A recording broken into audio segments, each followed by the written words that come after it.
মেয়েরা, আজকে আমরা যে কবিতাটা পড়ব সেটা হচ্ছে স্টিল আই রাইজ, লিখেছেন মায়া অ্যাঞ্জেলু। স্টিল আই রাইজ কবিতাটা যার লেখা, সেই মায়া অ্যাঞ্জেলু, তার আসল নাম ছিল মার্গারেট অ্যানি জনসন। 1928 সালের 4 এপ্রিল জন্মেছিলেন আমেরিকাতে, মিসৌরি প্রদেশে। আর তিনি অনেক রকমের কাজ করেছিলেন সারা জীবন ধরে। মূলত তিনি ছিলেন কবি এবং সিভিল রাইটস অ্যাক্টিভিস্ট, অর্থাৎ একজন সমাজকর্মী।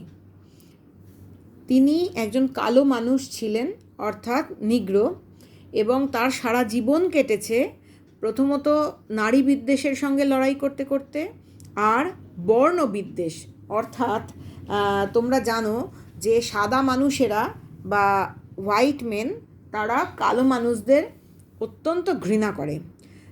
কেউ যদি কখনো একটা উপন্যাস আছে আঙ্কেল টমস কেবিন বলে, হ্যারিয়েট বিচার স্টো বলে একজন মহিলা লিখেছিলেন।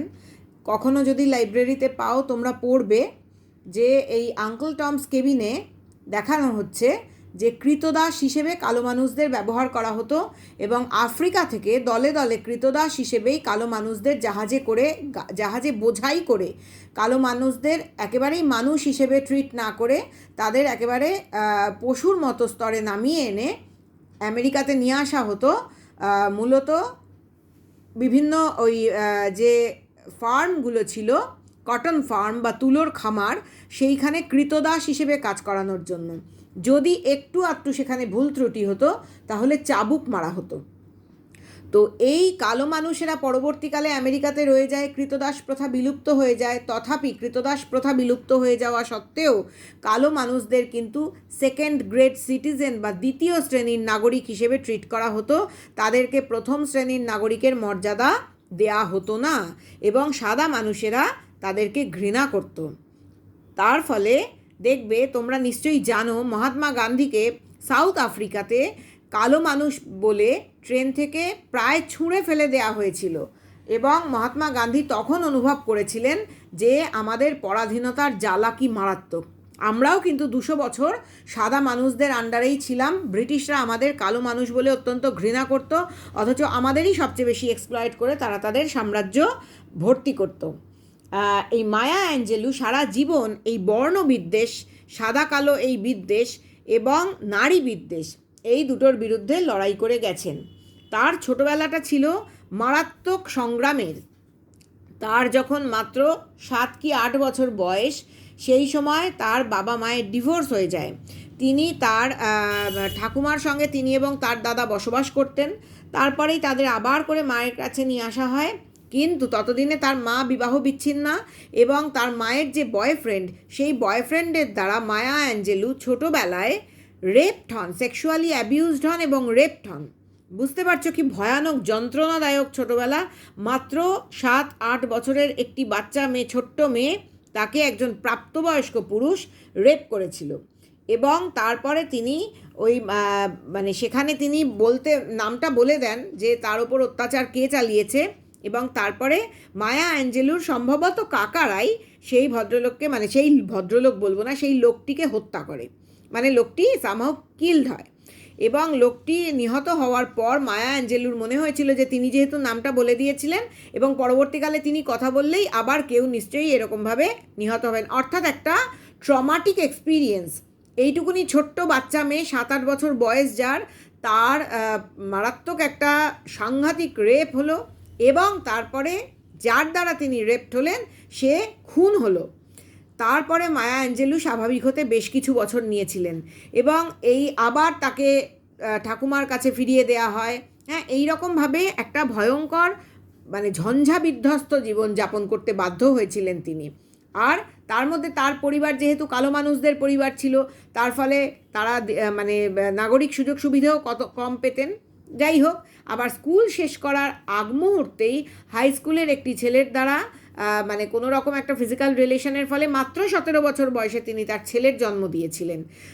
এবং সারা জীবন ধরে তিনি বিভিন্ন ধরনের কাজ করে এসছেন আর্থিক অসুবিধে বা দারিদ্র্যের সঙ্গে লড়াই করার জন্য।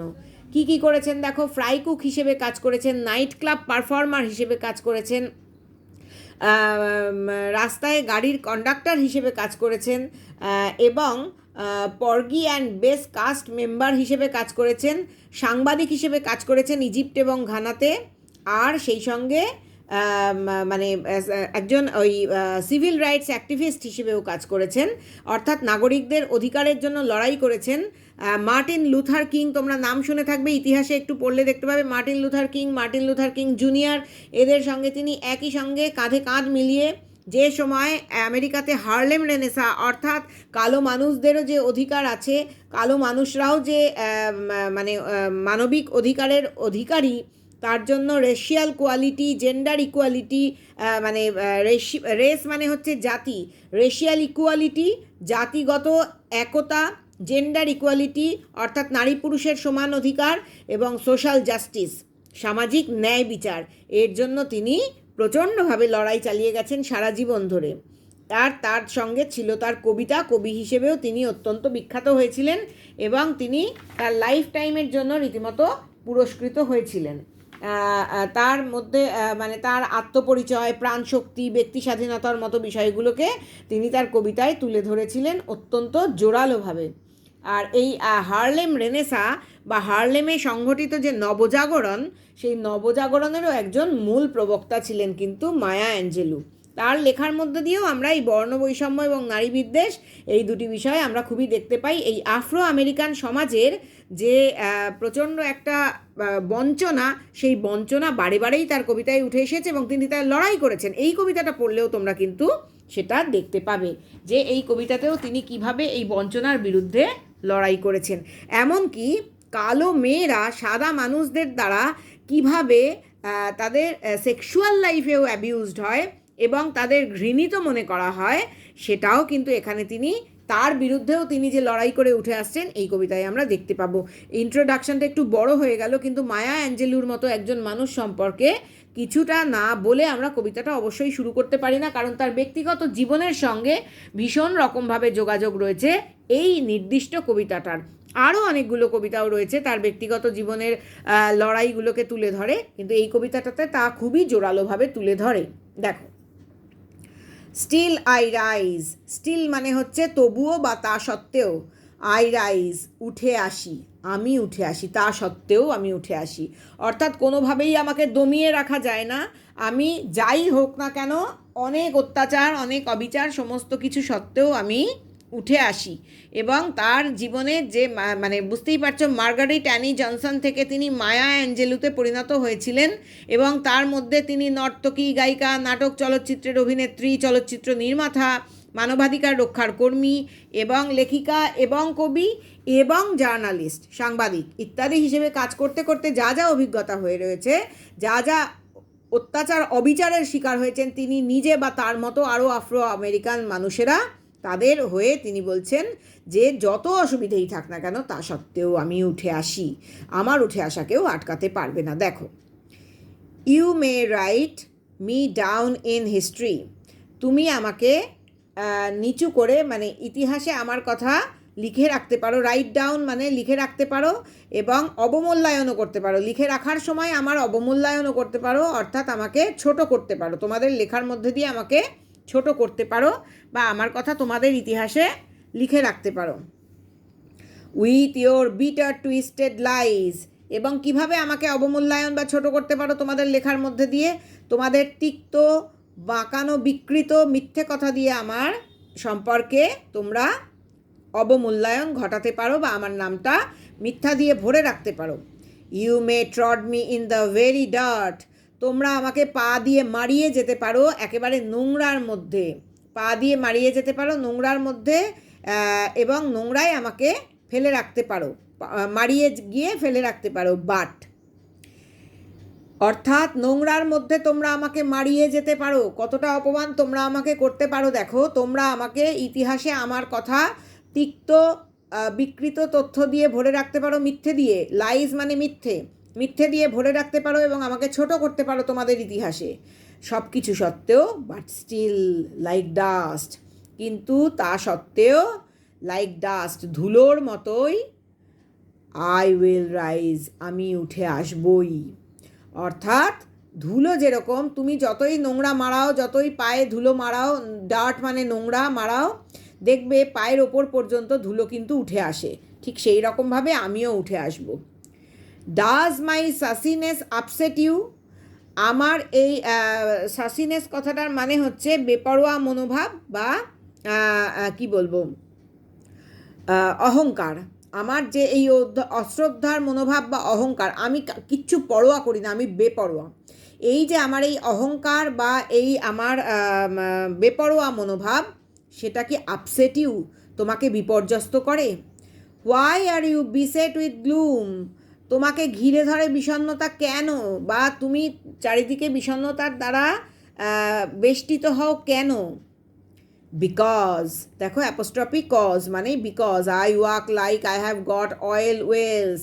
কারণ আমি এমনভাবে হাঁটি যেন আমি তেলের খনি পেয়ে গেছি, pumping in my living room, এবং সেই তেলের খনিটা আমার বসার ঘরেই, সেখানে পাম্প করে তেল তোলা হচ্ছে। অর্থাৎ তেলের খনি কথার অর্থ এখানে কি বোঝাচ্ছে? অত্যন্ত ধনী ব্যক্তিদের তেলের খনি থাকে। দেখবে আরব কান্ট্রিগুলোতে যারা তেলের খনির মালিক তারা বিরাট বড়লোক। তো আমি এমনভাবে হাঁটি যেন আমি তেলের খনি পেয়ে গেছি, আমার বসার ঘরে সেই তেলের খনি থেকে পাম্প করে তেল তোলা হচ্ছে, আমি এতটাই সমৃদ্ধ সম্পদশালী বড়লোক। এবং আমার এই ঔদ্ধত্য বেপরোয়া মনোভাব কি তোমাকে বিপর্যস্ত করে দিচ্ছে? তাহলে তোমাকে বিষণ্ণতা ঘিরে ধরছে কেন? আমার এই যে, অর্থাৎ আমার ঘরের মধ্যে, বসার ঘরের মধ্যে তেলের খনি পেয়ে যাওয়া মানে আমার এই অসীম আত্মবিশ্বাস, এইটাই তোমাকে মনে হয় যেন বিষণ্ণ করে দিচ্ছে। তুমি কে? একজন সাদা মানুষ। ইউ বলতে একজন সাদা মানুষের প্রতিনিধিকে বোঝানো হচ্ছে, বা ইউ বলতে সমস্ত সাদা মানুষদের বোঝানো হচ্ছে। আর আমি কে? আমি হচ্ছি এই কালো আফ্রো আমেরিকান মানুষদের একজন প্রতিনিধি। Just like moons and like suns, ঠিক যেন চন্দ্রের মতো এবং সূর্যের মতো, with the certainty of tides, যে সূর্য এবং চাঁদ জোয়ার ভাটার নিশ্চয়তা নির্ধারণ করে। তোমরা জানো যে আমাদের জোয়ার ভাটা হয় সূর্য এবং চন্দ্রের আকর্ষণেই বা টানেই। এই সার্টেনটি অফ টাইডস অর্থাৎ এই জোয়ার ভাটা তারা নিশ্চয়তা প্রদান করে, মানে এই সূর্য এবং চন্দ্র জোয়ার ভাটার নিশ্চয়তা প্রদান করে। ঠিক সেই রকম নিশ্চয়তা আমার মধ্যেও রয়েছে। জাস্ট লাইক হোপস স্প্রিংইং হাই, ঠিক যেন আশা উঁচুতে, স্প্রিং মানে লাফিয়ে ওঠে উঁচুতে, স্টিল আই উইল রাইজ। অর্থাৎ আমার মনের মধ্যে নিশ্চয়তা রয়েছে, ঠিক যেমন সূর্য এবং চাঁদ একটা জোয়ার ভাটার নিশ্চয়তা নির্ধারণ করে, আমার মধ্যেও সেই রকম নিশ্চয়তা রয়েছে। এবং আশা যেরকম লাফিয়ে উঁচুতে উঠে যায়, সেই উঁচুতে উঠে যাওয়া আশার মতোই স্টিল আই উইল রাইজ, আমি কিন্তু ওপরে উঠবই, আমি কিন্তু উঠে আসবই। Did you want to see me broken? তোমরা কি আমাকে দেখতে চাও যে আমি ভেঙে পড়েছি? Bowed head and lowered eyes, নত মাথা, নিচু হয়ে যাওয়া মাথা এবং নিচু হয়ে যাওয়া চোখ, এরকমভাবেই কি তোমরা আমাকে দেখতে চাও? শোল্ডার্স ফলিং ডাউন লাইক টিয়ার ড্রপস, আমার কাঁধগুলো ঝুলে পড়েছে, নেমে এসেছে, ঠিক যেন চোখের জল যেমন গড়িয়ে নিচের দিকেই নামে, সেইভাবে আমার কাঁধগুলো নেমে এসেছে। Weakened by my soulful cries, এবং আমার শরীর যেন বলহীন হয়ে গেছে, ঠিক এক সোলফুল, সোল মানে হচ্ছে আত্মা, সোলফুল ক্রাইজ, গভীর অনুভূতি সম্পন্ন কান্নার দ্বারা আমার সমস্ত শরীর দুর্বল হয়ে গেছে। এই রকমভাবে আমাকে ভেঙে পড়তে দেখতে কি চাও তোমরা?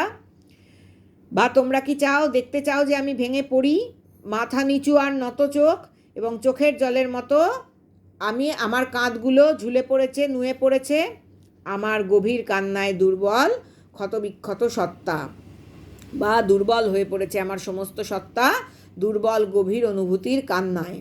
এরকমই তোমরা আমাকে দেখতে চাও কি? Does my haughtiness offend you? অর্থাৎ সাদা মানুষদের দিকে বারে বারেই মায়া অ্যাঞ্জেলু চ্যালেঞ্জ ছুড়ে দিচ্ছেন। আমার ঔদ্ধত্য কি তোমাদের আঘাত করে?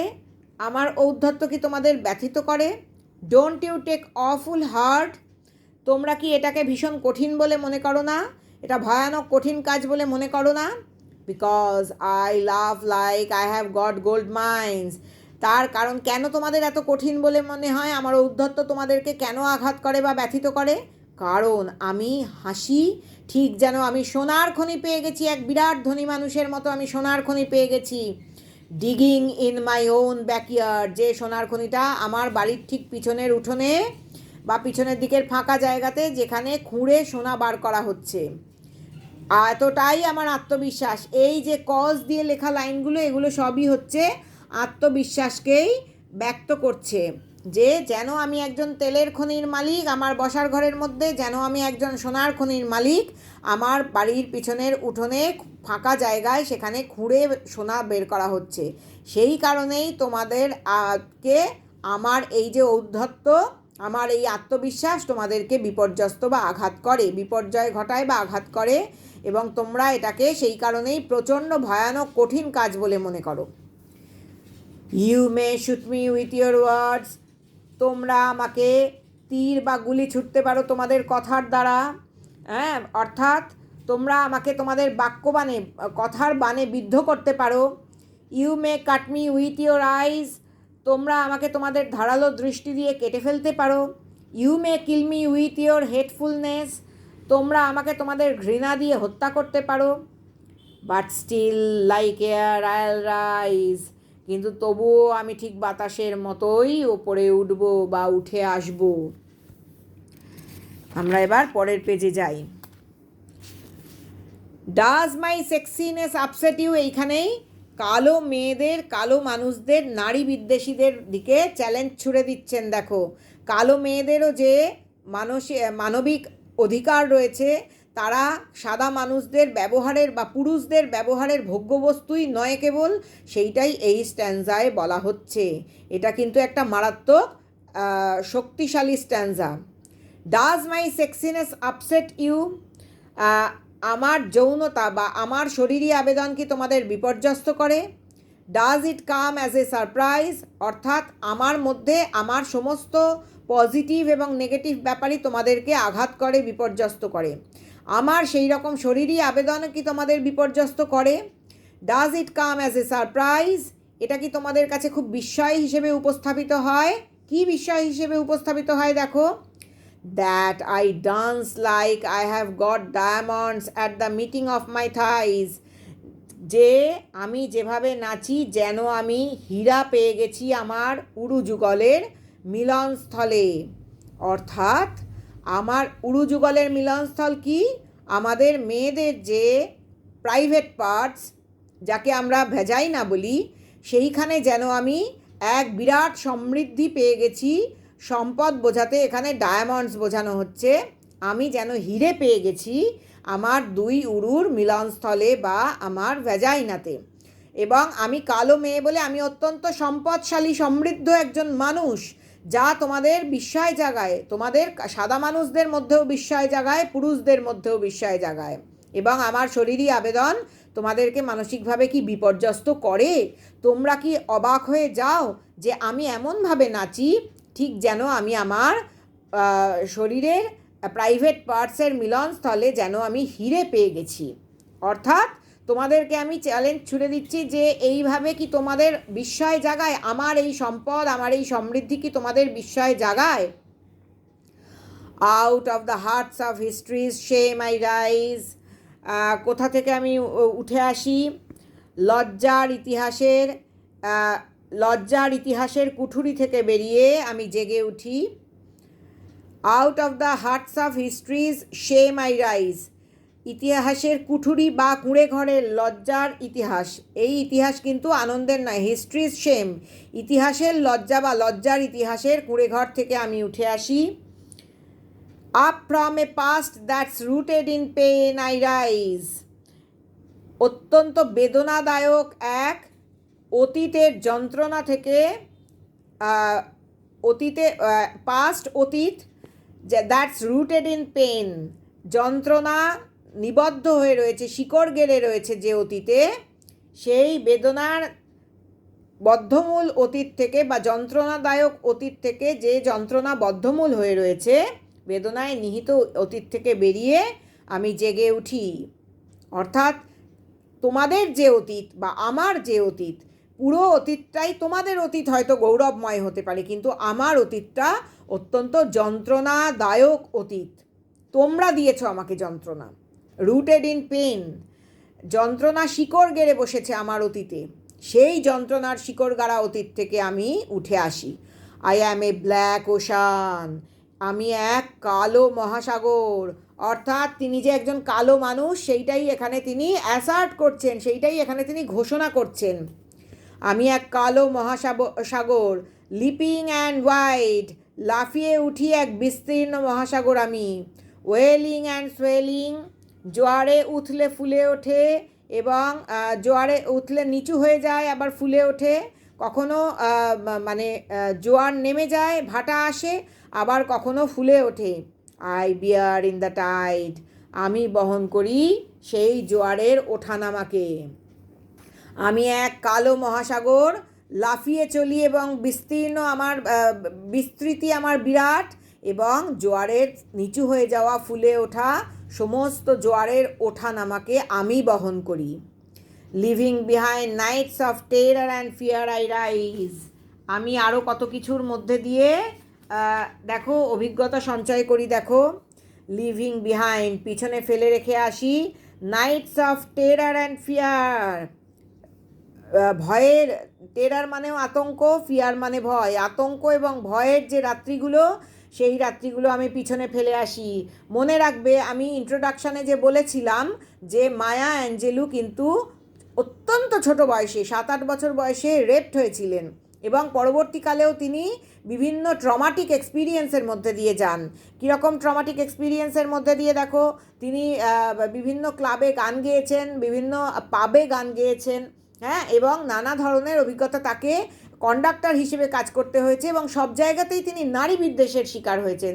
সব জায়গায় তিনি মানে অনুমান করা যায় খুব খারাপ অভিজ্ঞতার শিকার হয়েছেন, মানে অ্যাবিউজড হয়েছেন বিভিন্নভাবে, এবং শুধুমাত্র নারী বলেই তিনি অ্যাবিউজড হয়েছেন, তিনি পুরুষ হলে তো অ্যাবিউজড হতেন না।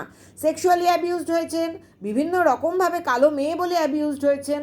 অর্থাৎ ওই ত্রাস ও আতঙ্কের রাত্রিগুলো পেছনে ফেলে আমি জেগে উঠি, সেই কারণেই বলছেন ত্রাস ও আতঙ্কের রাত্রিগুলো পেছনে ফেলে আমি জেগে উঠি। ইনটু এ ডে ব্রেক, এক অবাক, আমি জেগে উঠি এক ভোরবেলা, ডে ব্রেক, দিন শুরু হয় যখন, ডে ব্রেক অর্থাৎ দিনের শুরুতে আমি জেগে উঠি। দ্যাটস ওয়ান্ডারাসলি ক্লিয়ার, যেটা বিস্ময়করভাবে পরিষ্কার, বিস্ময়করভাবে এক পরিষ্কার দিনের শুরুতে আমি জেগে উঠি বা আমি উঠে আসি। Bringing the gifts that my ancestors gave, আমি সেই উপহারগুলো নিয়ে আসি যা আমার পূর্বপুরুষরা দিয়ে গিয়েছেন। অর্থাৎ এই সাদা মানুষদের সভ্যতাকে তৈরি করে দিয়েছেন কারা? না এই কালো মেয়ে মায়া অ্যাঞ্জেলু, তার পূর্বপুরুষরা কৃতদাস হিসেবে এই কালো মানুষদের সভ্যতাকে গড়ে দিয়েছেন। তারা পূর্বপুরুষদের দেওয়া উপহারগুলো সঙ্গে নিয়ে I am the dream and the hope of the slave, যে আমার কৃতদাস পূর্বপুরুষেরা তোমাদের সভ্যতা গড়ে দিয়েছে, যে উপহার তোমাদেরকে দিয়ে গেছে, সেইগুলো আমি নিয়ে আসি, এবং আমি হচ্ছি সেই কৃতদাসদের স্বপ্ন এবং আশা। তারা আমার মধ্যে দিয়ে তাদের স্বপ্ন এবং আশাকে পূরণ করবার আকাঙ্ক্ষা ধরে রেখেছেন। পূর্বপুরুষের দেওয়া উপহারগুলো সঙ্গে নিয়ে আমি হয়ে উঠি কৃতদাসের স্বপ্ন আর আশা। আই রাইজ, আমি উঠে আসি, আই রাইজ, আমি উঠে আসি, আই রাইজ, আমি উঠে আসি।